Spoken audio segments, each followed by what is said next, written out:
What would you do if the wife your family called a nobody could have bought your entire family's world twice over and never once said a word about it? There is a kind of silence that only rich people can afford, and a kind of silence that only broken people can survive. Arthur Whitfield would spend 3 years of his life confusing the two. He would stand in a marble kitchen in Los Angeles, in a house with his name on the deed, married to a woman who had already bought and sold buildings taller than his ego, and he would not know it. He would sit across from his own mother and let her call his wife a nobody, a burden, a woman who brought nothing to his family's table. And the woman his mother mocked would sit there, hands folded over the child growing inside her, and say nothing at all. By the time Arthur Whitfield learned who his wife truly was, she was already gone. Not missing, not hiding, gone the way a queen leaves a kingdom that never deserved her. Quietly, completely, and without a single door left open behind her. This is the story of a man who had everything handed to him twice, and still managed to lose it both times, because he could not tell the difference between being loved and being owed something. Stay with me till the end, because the final 10 minutes of this story will make you look at your own family, and your own pride very differently. Arthur Whitfield was 34 years old when the letter came. 2 paragraphs. No handshake, no goodbye lunch, no gold watch. Just a company logo at the top of the page and the words effective immediately somewhere in the middle. 14 years at the same logistics firm in Los Angeles, and it ended with a PDF attachment and a box of his belongings left at the front desk for him to collect after hours, so he wouldn't have to walk past his old team. He didn't tell his wife that night. He told her he had a headache and went straight to the garage, where he sat in the dark in the car he could no longer really afford, and he cried the way men cry when they've been taught their whole lives that crying is a debt they're not allowed to collect on. Her name was Sheila. She was 7 months pregnant with their first child. And when he finally came inside, pale and quiet, she didn't ask him what was wrong.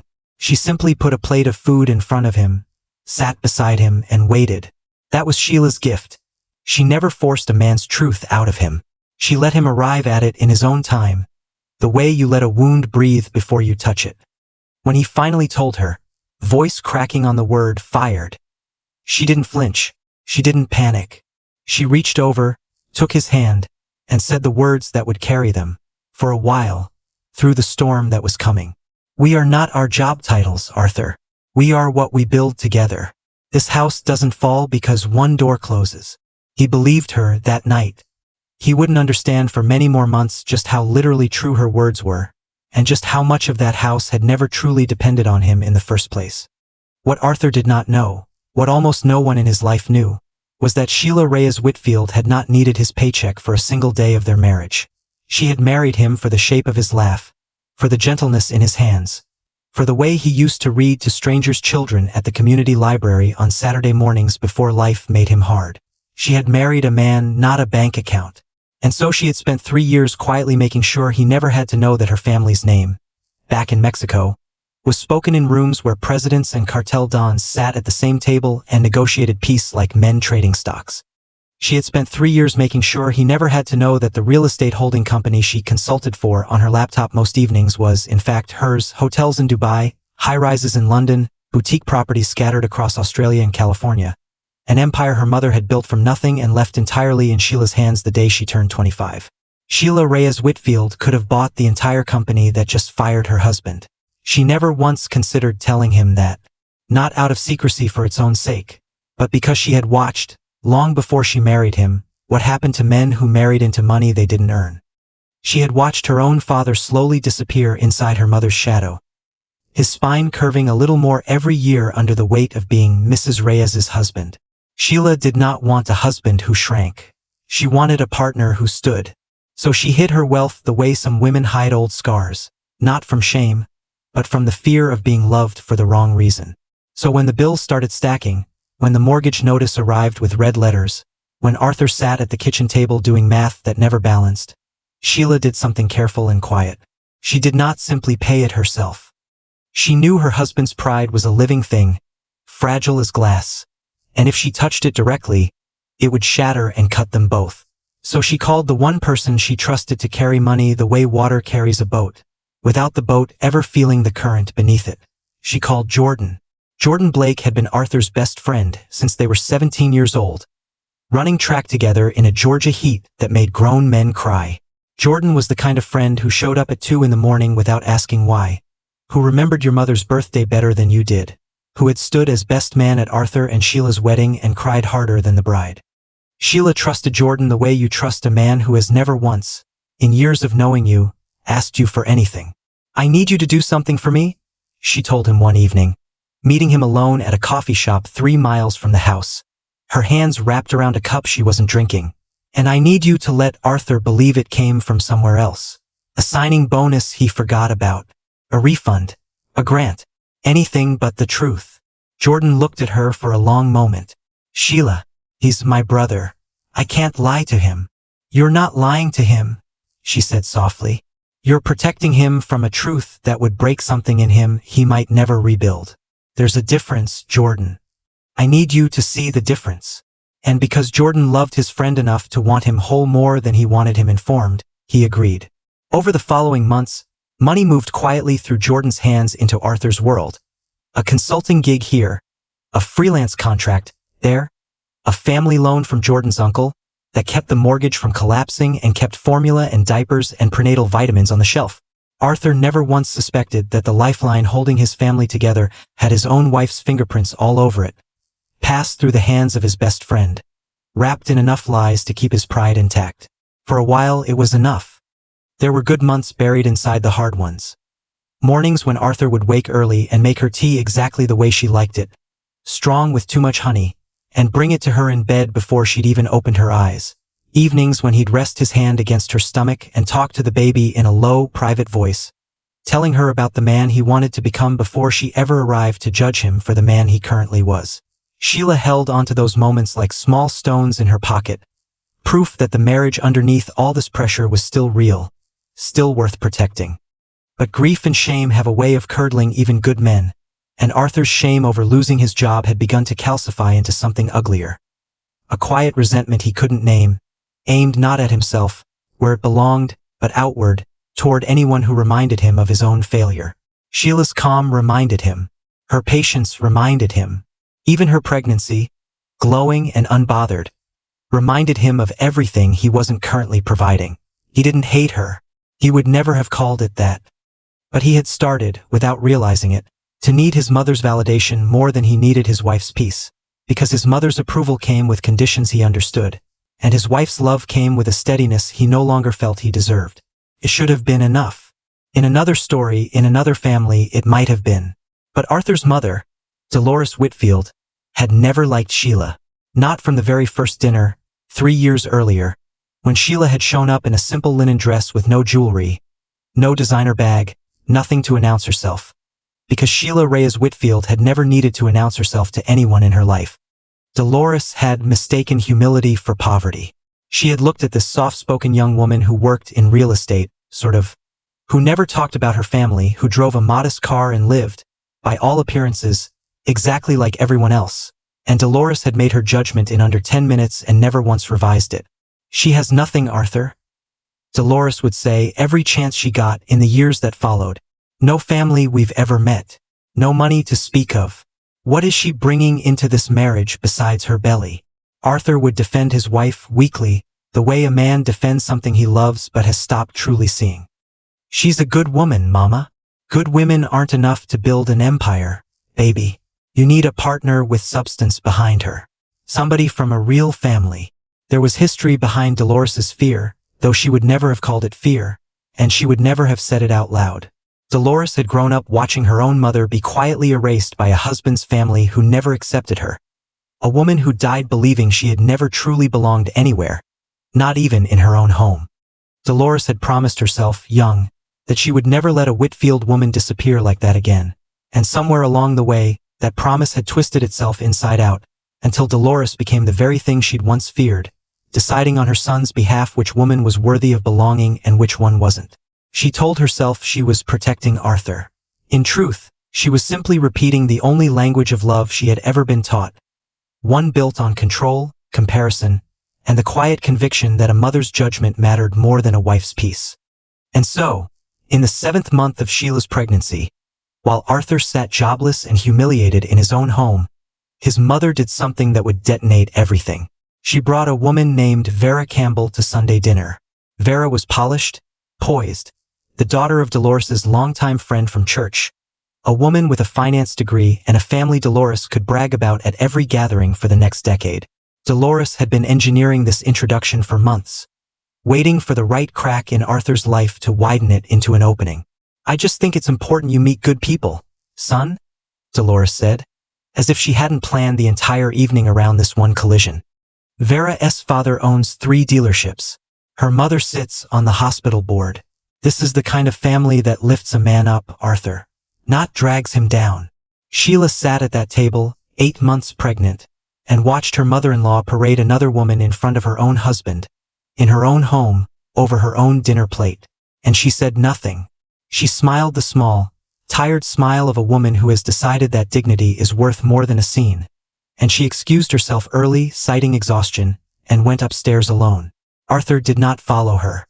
That was the moment, though he wouldn't understand it until much later, that Arthur began to lose his wife. Not because of anything Vera did. Not because of anything his mother said. But because his wife needed him to stand up in that room. And his ego, wounded and unemployed and desperate for his mother's approval after months of feeling like a failure, kept him seated. The next day, Arthur went to Jordan's apartment. He needed money again. The freelance income hadn't come through that month, unbeknownst to him because Sheila had been too heartbroken to arrange it. And he needed, more than anything, someone to talk to who wasn't his mother or his silent, patient wife. "Man, you have to hear what my mother pulled last night," Arthur said, pacing Jordan's living room. Bringing another woman to the house, in front of Sheila. 8 months pregnant, Jordan. Jordan set down his coffee slowly. "And what did you do? What was I supposed to do? Cause a scene at my mother's table?" "Yes," Jordan said, flat and immediate. "That's exactly what you were supposed to do, Arthur. Your wife needed you to stand up in that room and you sat there and let it happen." Arthur's jaw tightened. "You don't understand the pressure I'm under right now, man. I lost my job. I can't provide right now. My mother is just trying to help. Your mother is trying to replace your wife. And you're too busy feeling sorry for yourself to notice." Jordan's voice softened, but the words didn't. "I love you like a brother, Arthur. But I've watched you shrink for months. And every time you shrink, Sheila gets smaller trying to make room for you. That woman has never once complained. Never once made you feel small for losing your job. And you can't even stand up for her at a dinner table? What happens when the stakes are higher than a dinner table?" Arthur didn't answer. He grabbed his jacket and left, angrier at the truth than he had ever been at a lie. He wouldn't have to wait long to find out what happened when the stakes got higher. 3 weeks later, Dolores organized a family gathering to celebrate her 40th wedding anniversary. A large affair, extended family flown in, including cousins from London who hadn't seen Arthur since he was a teenager. Sheila, now 36 weeks pregnant, exhausted and swollen and quietly grieving a marriage that felt like it was slipping through her fingers one Sunday dinner at a time, still came. She came because she loved her husband, and because she believed, the way hopeful women often do, that showing up one more time might finally be the time it mattered. Vera was there too. Dolores had invited her as a family friend, though everyone in the room understood the subtext. Jordan came as well, at Arthur's request, a buffer, a witness, a friend trying one more time to hold together a situation he could feel cracking beneath his feet. The evening unraveled slowly. Then all at once, the way these things always do. It started with comments. Dolores, 3 glasses of wine deep, loudly comparing Vera's resume to Sheila's silence. "Vera here is going to be running her father's company by 30. What do you do again, Sheila, dear? Real estate, was it? Funny, we've never seen a single property." Sheila, hand resting on her stomach, tried to keep her voice even. "I manage investments, Mrs. Whitfield. It's not something I discuss much." "Convenient," Dolores said, and the room laughed. The cruel, easy laugh of people who have decided in advance who deserves their mockery. Arthur sat frozen at the head of the table, torn between the mother who raised him and the wife carrying his child. And in his silence he chose neither, which, as Sheila would later understand with painful clarity, was its own kind of choosing. It escalated when Dolores' sister, emboldened by wine and family permission, made a comment about Sheila trapping Arthur with a pregnancy to secure a bag, since she clearly had none of her own. Sheila stood, finally, quietly, to leave the table with what dignity remained to her. And that was when Dolores grabbed her arm. Not gently. Dolores grabbed Sheila's wrist hard enough to leave a mark. Hard enough that Sheila gasped and stumbled back into her chair, hand instinctively flying to protect her stomach. You don't get to storm off from my table, girl, like you're better than us. Sit down. Jordan was on his feet before he even knew he'd moved. He stepped between Dolores and Sheila, gently but firmly guiding Sheila back and putting his body as a wall between the two women. That is enough. She is 8 months pregnant. You do not put your hands on her. It was Arthur's aunt who screamed the accusation into the stunned silence of the room, the words that would echo through the family for years afterward. Look at him protecting her. Everybody's seen how close these two have gotten. Jordan's been coming around that house more than her own husband has. You think that's innocent, Dolores? You think that baby's even? The sentence didn't need to finish. The accusation had already landed like a struck match in a room full of gasoline. Arthur, humiliated, frightened, and drowning in months of accumulated shame he didn't know how to carry, did not defend his wife. He did not defend his best friend. He looked at Jordan's hand still resting protectively on Sheila's shoulder, and something broken and small and terrified inside him reached for the easiest explanation instead of the truest one. Get your hands off my wife, Arthur said to his best friend of 17 years, in front of his entire family, in a voice shaking with something that wasn't quite anger and wasn't quite grief. Jordan stared at him, stunned into silence for the first time in their friendship. Arthur, you know me, you know her. This is insane. I said get away from her. Sheila stood very slowly, one hand braced against the table, the other cradling her belly, and she looked at her husband for a long moment. Not with anger, not even with the tears that were sliding down her face, but with something far more final. Something like recognition. Something like a door closing so quietly you almost don't hear the latch. You watched your mother put her hands on your pregnant wife, she said, her voice steady even as it broke. And the only person you found the courage to be angry at was the man who stepped in to protect me.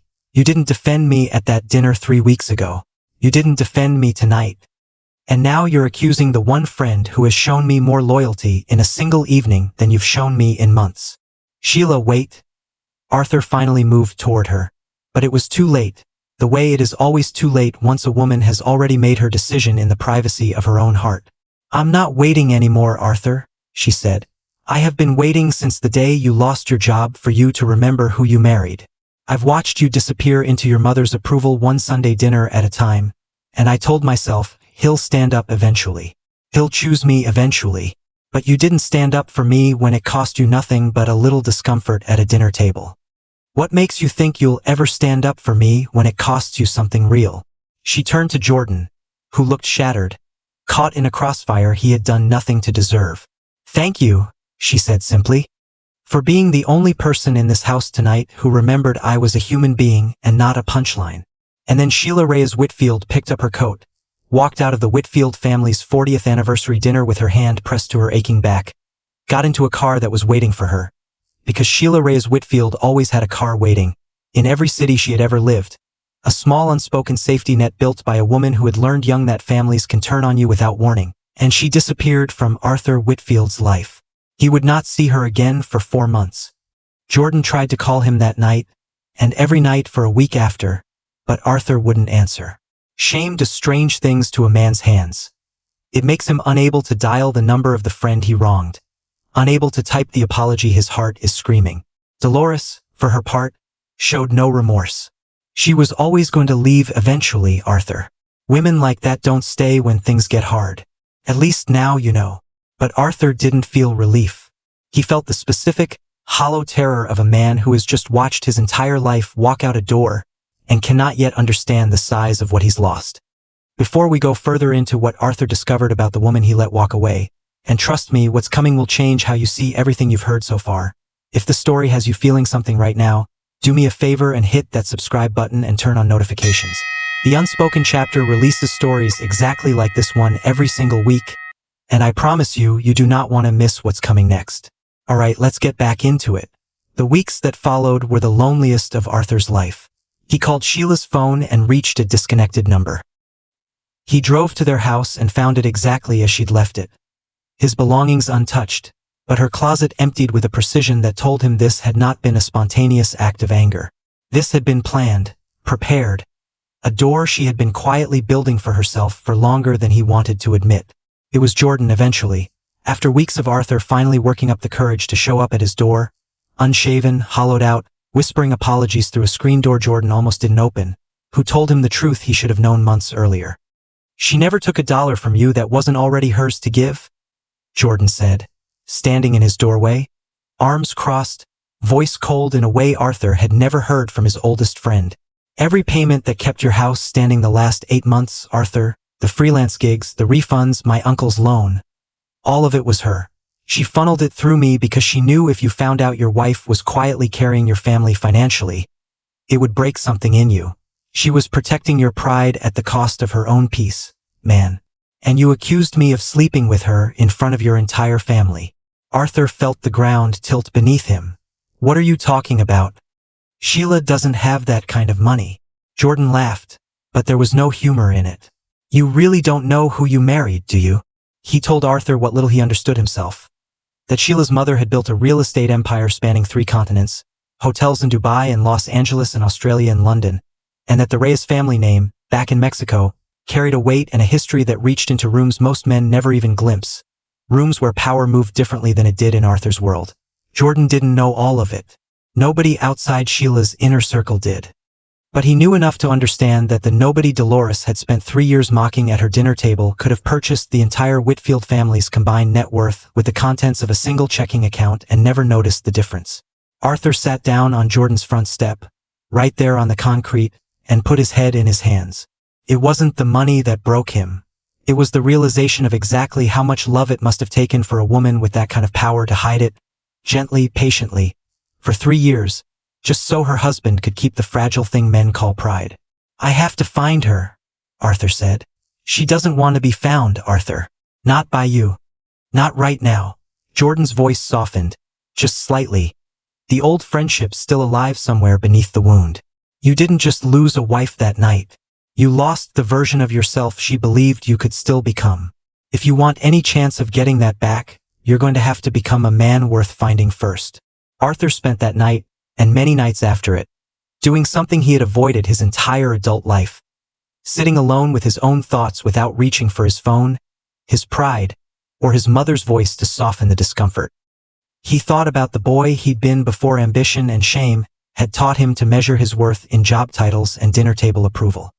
He remembered, distantly, a version of himself who used to read picture books to strangers' children on Saturday mornings simply because it made them laugh. A version of himself Sheila had fallen in love with long before either of them had a mortgage or a family reputation to protect. He wondered, sitting in the dark of a home that suddenly felt enormous and empty, when exactly he had stopped being that man, and whether Sheila had watched it happen in slow motion, powerless to stop it, the way you watch a house slowly sink into ground you didn't know was unstable. Sheila, meanwhile, had gone somewhere Arthur never would have thought to look. Not to a hotel, not to family, but to the modest East London flat of a woman named Layla Hassan, an Arabic language teacher who volunteered 3 afternoons a week at community schools across the city, teaching immigrant children the language of their grandparents so they wouldn't lose it in the noise of a new country. Layla and Sheila had met a decade earlier, university roommates from wildly different worlds, one born into unimaginable wealth, one born into a modest home in Birmingham to Syrian parents who had rebuilt their entire lives twice, and had remained each other's truest friend ever since, the kind of friendship untouched by money because it had never needed it. "You don't have to explain anything," Layla told her. The night Sheila arrived on her doorstep at midnight, exhausted, heartbroken, 36 weeks pregnant, having flown across an ocean rather than stay one more night in a country that held her husband's family in it. "You just have to stay as long as you need." It was in Layla's small, warm flat, surrounded by children's Arabic textbooks and the smell of cardamom coffee, that Sheila Reyes Whitfield finally let herself fall apart. Not because she had lost her fortune. She hadn't lost a single dollar of it. She fell apart because she had lost the one thing her fortune could never buy her. A husband who chose her, plainly and without hesitation, in the one moment that mattered most. "I gave him 3 years of protecting his ego," Sheila told Layla one night, sitting on the floor of the small living room, wrapped in a blanket, hands resting on the child that would arrive any day now. I hid my whole world from him because I wanted him to love the woman, not the wealth. And the one time I needed him to see just me, just a woman being hurt at a dinner table, he couldn't even do that. Layla, who had spent years teaching children the patience it takes to hold two languages, two worlds, inside one heart, said something Sheila would carry with her for the rest of her life. Some people can only love you at the size they've decided you're allowed to be. The moment you become bigger than that, bigger in pain, bigger in need, bigger in truth, they don't know how to reach for you anymore. That's not your failure, Habibti. That was always going to be revealed eventually. Better now, before that baby has to grow up watching it. 2 weeks later, in a private hospital in London, surrounded by Layla and a small team Sheila trusted completely, she gave birth to a daughter.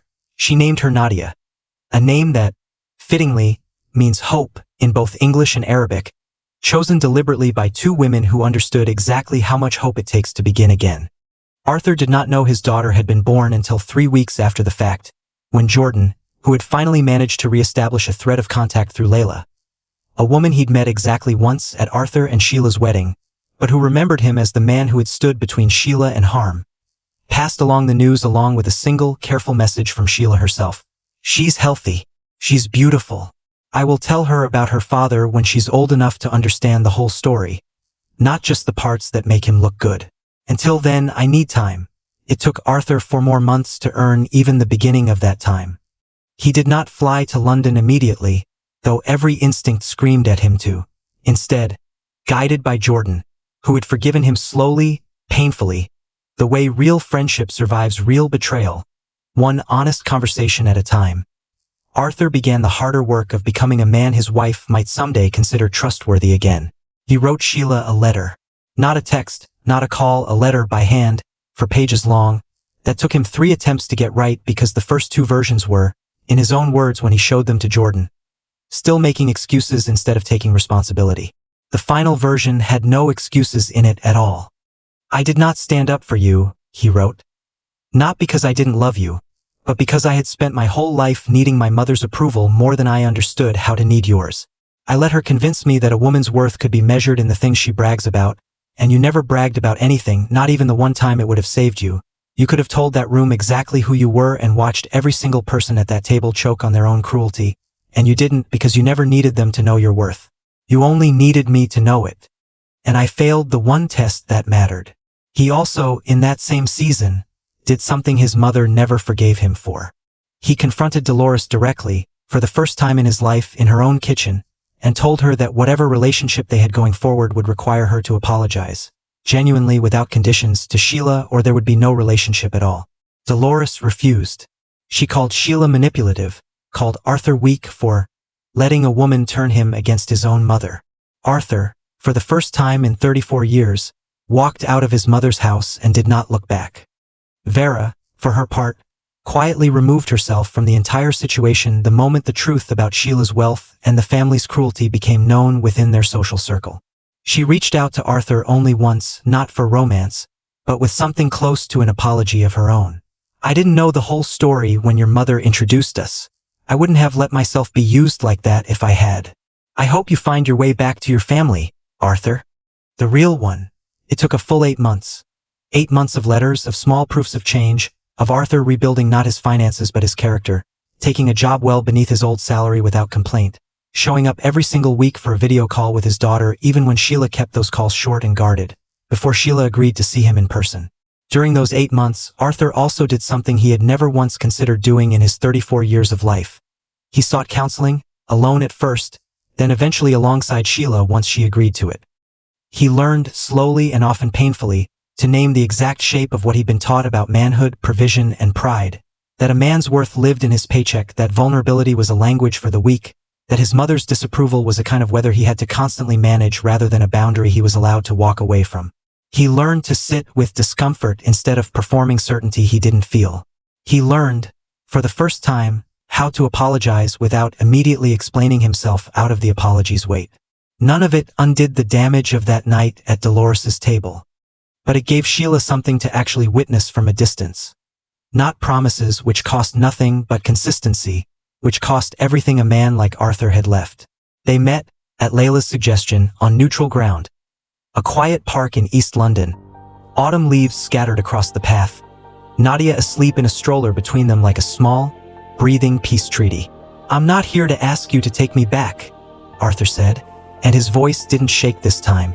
"I don't think I've earned that, and I'm not sure I will for a long time, maybe ever. I'm here because I need you to know that I finally understand what you gave up to protect me, and what it cost you when I couldn't protect you back." Sheila looked at him for a long time, the London wind pulling at her coat, her daughter's small hand curled in sleep. "I never wanted your money, Arthur. I never wanted you to build me a fortune or match my family's name. I just wanted you to stand between me and cruelty, the one time it mattered most. That's all a woman really wants from the man beside her. Not wealth, not even strength exactly, just the certainty that when the room turns against her, she won't be standing in it alone." "I know that now," Arthur said. "I'll spend the rest of my life proving it if you let me. And if you don't, I'll spend the rest of my life proving it to our daughter instead, so she never has to learn it the way you did." Sheila did not take him back that day. It would be nearly a year more, filled with slow, deliberate, unglamorous rebuilding, therapy, honesty, small acts of consistency that meant more than any grand gesture ever could, before she let him fully back into her life, and even then on terms she set, in a partnership finally built the way it always should have been, with nothing hidden and nothing assumed. Dolores never apologized, not fully, not in the way that would have made the healing simple. What she offered instead, years later, was a stiff, half-formed acknowledgement over a holiday phone call. "I suppose I misjudged her," delivered without warmth, without real remorse. The closest thing to humility a woman like Dolores could manage after a lifetime of never once being told no. She lost her son's presence at every holiday for 3 years, birthdays and Christmases spent alone at a table she had once ruled like a queen, and in that long, quiet punishment of her own making, she finally understood, too late to fully repair it, exactly what her cruelty had cost her.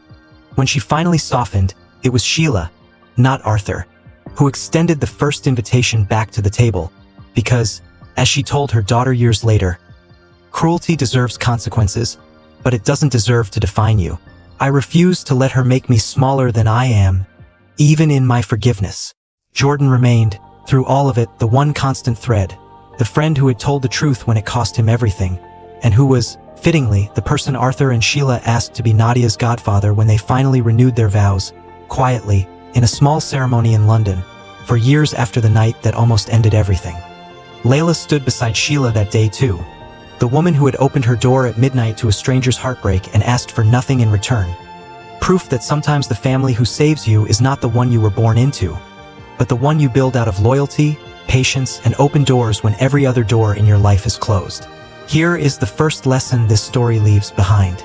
Love that has to hide its full self to be accepted is not safety, it's survival, and survival is exhausting to sustain forever. Sheila loved Arthur enough to disappear behind her own wealth for 3 years, and that kind of self-erasure, however well-intentioned, is not something a marriage can carry indefinitely. If you find yourself shrinking to keep someone comfortable, ask yourself honestly who benefits from your silence, and whether that person has ever once tried to make room for your whole truth. Here is the second lesson. Silence in the face of someone else's cruelty is a choice, even when it doesn't feel like one. Arthur told himself again and again that staying quiet at that dinner table was simply about keeping the peace, about not making things worse. But peace built on someone else's pain isn't peace at all. It's just violence wearing a quieter outfit. When you watch someone you love be diminished and you say nothing, you are not neutral. You have already chosen a side. Here is the third lesson. Pride will cost you more than poverty ever could. Arthur lost his job, and that loss frightened him so deeply that he spent months protecting an image instead of protecting his marriage.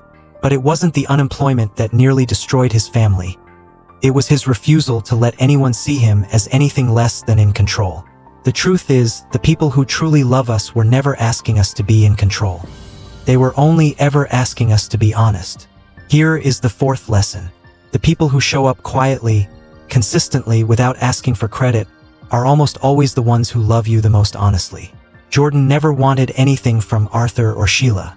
He carried a secret that could have destroyed his own reputation, and when the moment came to defend the truth, he did it even though it cost him his best friend's trust for months.